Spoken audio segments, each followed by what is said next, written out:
If you've been on social media this summer, which I'm assuming you have if you're here listening to this, you've seen that there has been a ton of conversation going on about all things denim. 3 major fashion campaigns dropped in rapid succession, each making a very different bet about what Americans want from their denim and from their culture. So this is about how brands navigate identity politics, controversy, marketing, and the attention economy. And their strategies could not be more different. I'm Sammi Cohen, and this is Social Currency, a podcast that unpacks the stories that are shaping business, culture, and the intersection of the two. Welcome back to another episode of Social Currency. Today, we're diving into what I'm calling the Great American Jeans Wars. GAJW, if you will. It doesn't exactly roll off the tongue, but that's okay.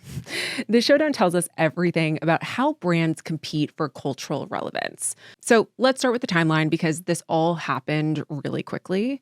So American Eagle launched their campaign in July with their Sydney Sweeney Has Great Jeans campaign. The campaign came under fire when people alleged that it was promoting Nazi propaganda and it was tone deaf, and many people also said that it had racial undertones because she's a blue-eyed blonde actress. I'm assuming if you are here listening to this that you've seen it already or you've seen the headline, so I'm not going to go into great depth on exactly what was in the ad. But despite the backlash, American Eagle stock jumped after the controversy caught the attention of President Donald Trump, who said that it was a fantastic ad. And Gap followed with their counterattack in August, launching their Better in Denim campaign featuring global K-pop girl group Cat's Eye. And for Gap, this campaign has generated over 100 times their usual 2025 engagement rates. And this is outperforming previous campaigns in a huge way, such as Feels Like Gap. And as of this taping, the main video on Gap's TikTok page has close to 40 million views. And by the time this podcast comes out, that number will be even higher. And lastly, Lucky Brand also launched their Addison Rae partnership, promoting what they call the Addison Ultra Low Flare. And the timing of this campaign suggests coordination or at least opportunistic competition. So first, let's dig into the American Eagle side because their campaign really sets the terms for this entire cultural battle. The campaign, once again, is called Sydney Sweeney Has Great Jeans. The jeans, Genes, versus jeans, Jeans, wordplay, is absolutely intentional. And here's what makes this campaign particularly interesting. Sydney Sweeney and American Eagle knew that their campaign was going to be controversial. And this is from comments made by the company's chief marketing officer, Craig Brommers. Here's what not enough people are talking about with Craig. He used to be chief marketing officer of Juul, the vaping company. So when you think about this, it makes sense. It shouldn't be a surprise that he was comfortable creating an ad that he knew was going to be controversial. And the whole American Eagle marketing team, which is now led by Craig, made this intentional move to get people talking. The campaign sparked fierce debate. Critics accused it of promoting eugenics messaging and repeated references to good genes from a blue-eyed blonde spokesperson. And on the other side, the supporters saw it as a pushback against what they perceived as excessive political correctness in advertising. But here's the thing about all of this controversy. It got the internet talking, and more people are paying attention to American Eagle now than ever before. When Trump endorsed the campaign, American Eagle didn't distance themselves. They took the win. The stock price bump proved that the strategy was effective regardless of the cultural criticism.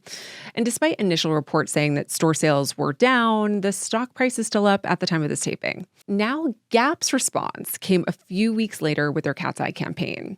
The contrast could not be more deliberate. Where American Eagle went with one blonde American actress making a genetic pun, Gap went with 6 diverse women from multiple countries dancing to Khalees's Milkshake. Gap's message is pretty clear. They're saying, who cares about genetics? Whoever you are, you're probably going to look better in Gap jeans anyway. Cat's Eye is the embodiment of diversity and individuality that Gap has long sought to champion. The 6 members of Cat's Eye all hail from different countries, including the Philippines, South Korea, Switzerland, and the US. The campaign generated massive engagement.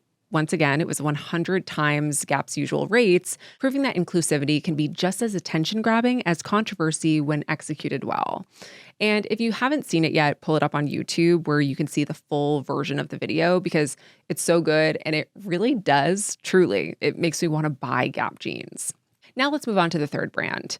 Lucky Brand completed the trilogy with their Addison Rae partnership in late August. Lucky Brand's choice suggests that they're targeting a specific demographic like the other two are. Young people, and they're nostalgic for Y2K fashion trends. The Addison Ultra Low Flare plays directly into the low-rise revival happening with Gen Z, so that isn't exactly a surprise. So it seems like they wanted to jump on this cultural moment, though, to have a face-off of the Gen Z stars who could help drive more cultural relevance for their brand, too. Now what we're witnessing represents a fundamental shift in fashion marketing. Traditional fashion advertising followed a simple formula. Show beautiful people in your clothes, suggest buyers can then become them through their purchase. And Sydney Sweeney's campaign breaks this basic rule. The campaign is clearly stating that even if you buy the jeans, you still can't look like Sydney Sweeney because you don't have her genetics. It's anti-aspirational marketing, but the marketing team thought that because it's Sydney Sweeney, one of Gen Z's biggest icons, because she's telling you this, you'll want to wear them anyway. Gap's response to the American Eagle campaign restores traditional fashion logic while adding cultural commentary. Their message, genetics don't matter, style and confidence do. So what we're really witnessing is retail's version of the attention economy crisis. In an era of infinite choice and shortened attention spans, brands need to break through the noise at any cost. Old school product marketing focusing on fit, quality, and price doesn't cut through anymore. So instead, we get campaigns designed to generate social media buzz, controversy, and cultural debate.